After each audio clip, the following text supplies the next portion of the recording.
Okay, we'll start with this, an interesting bit of news. Former champion Delfine Persoon will box on June 22nd in Ostend in preparation for a title fight against Alicia Baumgardner, testing how knee and shoulder react. Calm before the storm, as it were, a prelude to a potential Baumgardner rematch. Delfine Persoon will box the main camp of the first Ostend Summer Boxing Gala in Ostend on June 22nd in preparation for confrontation with the American Alicia Baumgardner later this year. Then the world title WBC super featherweight title will be at stake. That is assuming that Alicia is still there by year's end, reigning as undisputed super featherweight champion. I paid for that camp myself, said Philippe Tempier, manager, coach of the police inspector of GITS. We really want another camp ourselves before fighting Baumgardner. We want to see how Delphine's knee reacts and whether the shoulder is completely healed. But it's not easy to find an opponent. Either they ask for way too much money when they hear it's against Delfine, or they are cheap but a pancake, as we say, and that doesn't do any money anyway. I'll keep looking, it will work. The initiators of the organization also closely follow the evolution of Philippe Tempier's search. Because Delfine Persoon, on the poster or not, makes a difference, that will be. But in any case, the intention is that we make the summer edition in Ostend and stay and become one of the big meetings in Flanders, said matchmaker Lagoon. Delfine Persoon sports a professional record of 49 wins with 3 losses, no draws, 19 knockouts, having been knocked out once in 52 professional bouts, and that was many, many years ago. But in September of last year, she came very close to getting knocked out. She came very close to getting stopped in the Alicia Baumgardner fight that was ruled a no contest due to a clash of heads before the fighters had completed 4 full rounds. If not for that, then it would have went to the judges' scorecards and an official outcome would have been recorded. As it stands, there is precedent for a rematch, at least on paper. The question is, will Alicia still be there in the fall and winter months in the super featherweight division? She's en route to the Jennifer Miranda fight on the undercard of Taylor versus Serrano 3, a defense of her undisputed crown. Will she still be there to make another? Now, I don't mind the idea of a Baumgardner versus Persoon rematch, this time on a bigger platform where more people can see it. The first time out, it was promoted by the Global Combat Collective on the Brinks platform, a platform that I don't think many boxing fans are familiar with, and it had to go head-to-head with the first Mayer versus Ryan fight. So as you can imagine, not a lot of people saw it. But Delfine Persoon looked her age, looked very close to getting stopped. They're targeting a rematch in the hopes that if her knee is healed and her shoulder is healed, she can do better. Personally, I think that's just wide-eyed optimism. I think that Father Time and the ravages of it have caught up to Delfine Persoon, that's always kept a very physical, rough and tumble style. She's a pressure fighter through and through, and her aggressive pressure style wasn't doing her any favors against the counterpunching, the speed and power of Alicia Baumgardner, who was laying into her. It was target practice. It was like hitting a piñata. And I don't think a second fight goes any differently. If Delfine Persoon is fighting over the summer months, a proposed rematch would be sometime in the fall or winter, making her a year older than when they first met. So where Alicia is in her prime, Delfine is far removed from it. At 40 years old? So let's say that Alicia Baumgardner makes short work of Jennifer Miranda in July. I wouldn't mind a quick turnaround in September, a year out from their initial meeting, against Delfine Persoon, provided that Delfine comes through her next fight. Say late September or October. I don't mind it. But if for some reason Alicia decides that she's not going to stay at super feather, she's going to move up to lightweight, see about becoming a two-weight world champion, that leaves the door open for Delfine to fight for the newly vacated title. Once the belts get redistributed, a new crop of champions will sprout in the super featherweight division, and because Delfine is still in position, she could be one among them. That's another way it could break down. It's a story that only time can tell, but as stated, I don't mind the idea of a rematch. I'd watch it. Men's featherweight news. Bruce Carrington dares Rafael Espinoza to risk his WBO featherweight title. Last in action on the undercard of Inoue versus Cardenas, Rafael put on a stellar performance, a stellar beating. Bruce Carrington fears Rafael Espinoza is unwilling to risk fighting him. The 28-year-old Carrington was present at Las Vegas's T-Mobile Arena to watch Espinoza impress throughout the course of defending his WBO featherweight title against Edward Vasquez on the undercard of Inoue versus Cardenas. It is with the WBO and at 126 that Carrington is the #1 contender, and an increasingly competitive weight division he wants to challenge for a title.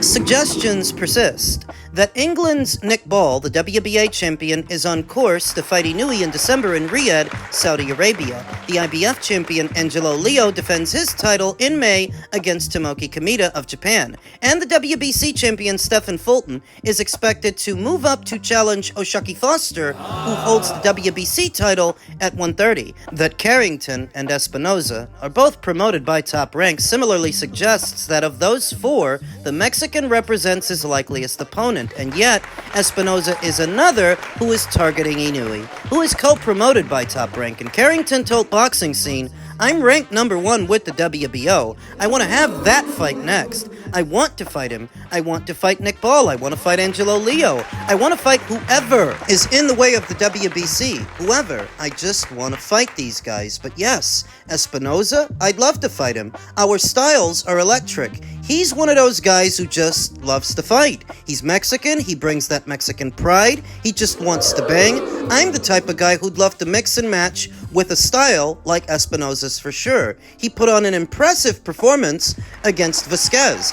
I myself would dub Rafael Espinoza the most dangerous man at 126, the most dangerous fight for Bruce Carrington. Bruce says that he wants him. I see no reason that he shouldn't get him. They're both promoted by Top Rank. They fight under the same banner. He's ranked at #1, so what's the problem? My team has talked to his team, and they've showed no interest to fight me. They don't want to risk fighting a guy like me before they start unifying. That's what all of the champions are doing right now. I have to play the waiting game, I guess, but I couldn't care less about what they have to do. I want my shot. Espinoza, 31, spoke before he stopped Vasquez in 7 rounds of his hopes to one day fight Inoue, who is expected to move up to featherweight in the coming months. That he is 6 feet 1 inches tall regardless means that his time at featherweight is limited. The ideal outcome for the promising Carrington, as for so many from 118 to 126, is for him to ultimately fight Inoue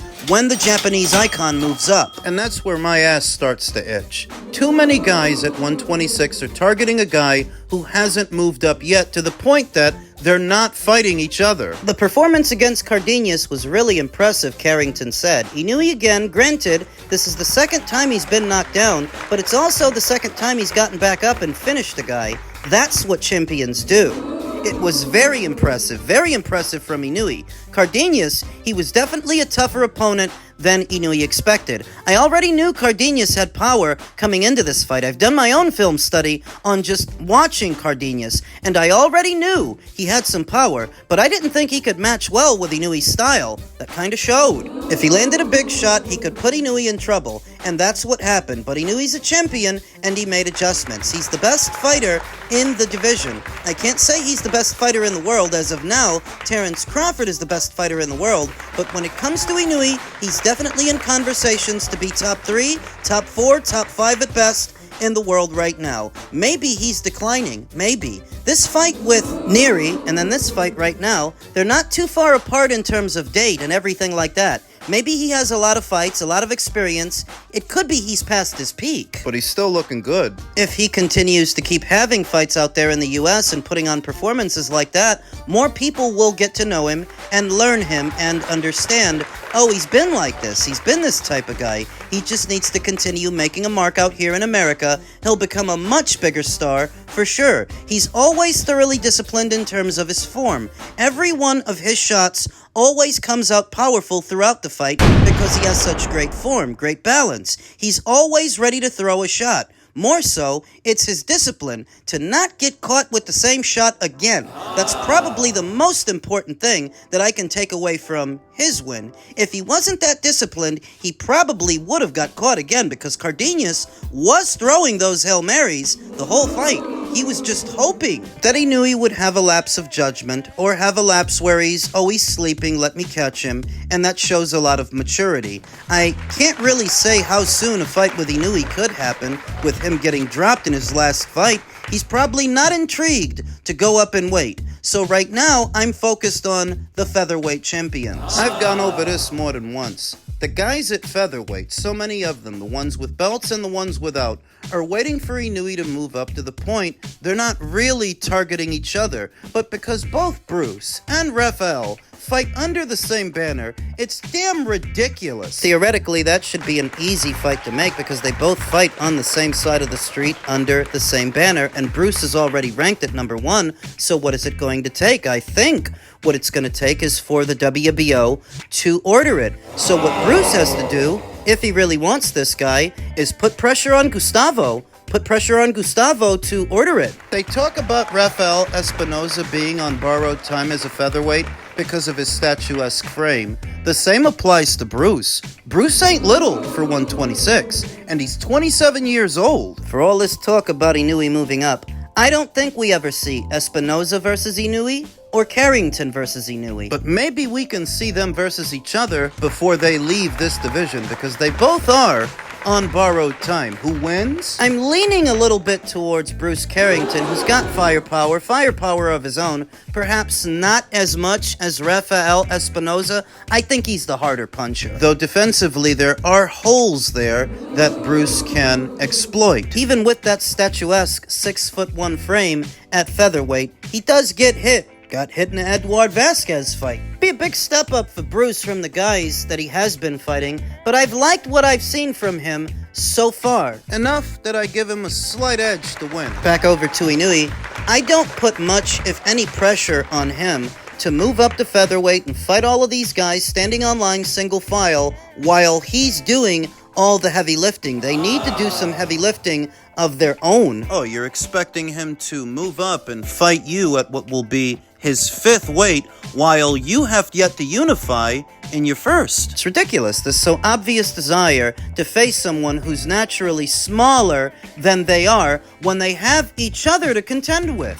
That I wouldn't begrudge Inoue staying at 122 for the next year, if he feels like it, because there, he can have the Mudajan Akhmadaliev fight, he can have the Junto Nakatani fight, all before setting foot in the featherweight division. Take your time, Inoue. And finally, men's super middleweight news. Oscar De La Hoya has taken to his social media to once again shade his old buddy, his old fighter, Canelo Alvarez, who a little over a week ago I could have swore he said he wanted to make peace with him, but he's still taking shots. He said, "Hear me out. Crawford will be 38, and Canelo is 35. Crawford hasn't fought in a year and got exposed by Madrimov, in my opinion. Canelo has been getting exposed for the past few years. Can anyone please explain to me how this is the biggest fight in boxing?" Still worrying about Canelo when what you need to be worried about is your golden goose, your star fighter, laying an egg and getting beat in a fight that he was so widely favored to win. You should worry about that. You should focus on that and your fighters going 0-3 in the Times Square show. Arnold lost, Jose lost, Ryan lost. That you don't need to be worried about how big or how not big Canelo versus Crawford is. Addressing the question, is Canelo versus Crawford the biggest fight of the year? I'm not sure. The year's not over. Oscar is fast becoming a clown.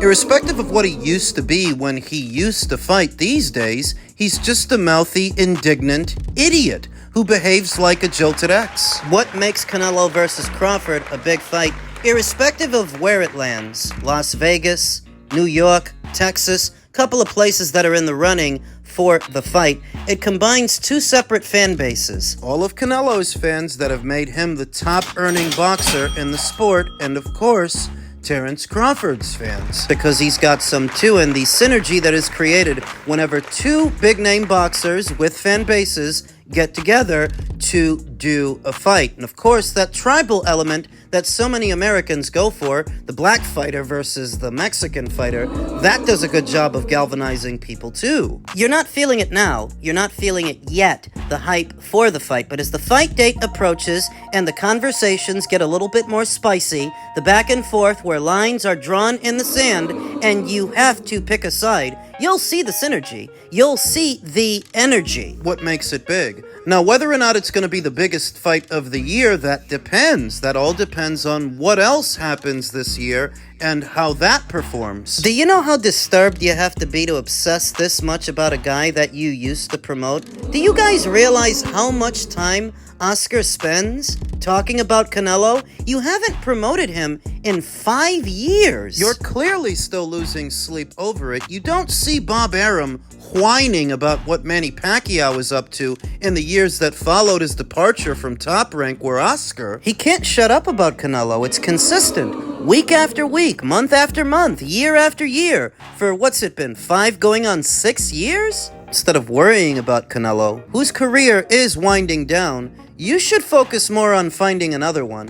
You should focus more on your next generation of fighters, since the current one isn't really panning out. Let's be honest, you guys had a lot riding on Ryan Garcia. That's a bust. And for all the time you spend talking about Canelo, you should be talking about Virgil Ortiz. Promoting Virgil Ortiz. I think that's the most solid guy in the Golden Boy promotion stable, that you're spending far too much time on what was instead of what is. Grow up, Oscar. And when you take a shot at that event, you're not just taking a shot at Canelo, and you're not just taking a shot at Terence, you're also taking a shot at Turkey, because he's the one putting it together. You're the one tearing the event down. It's not like any of your fighters did your banner any favors when Turkey used them, that you're really in no position to talk, but you can't stop talking. Oscar's years of substance abuse have resulted in a man greatly lacking any situational awareness. Sound like an idiot. Say it's not the biggest fight of the year. Something bigger happens.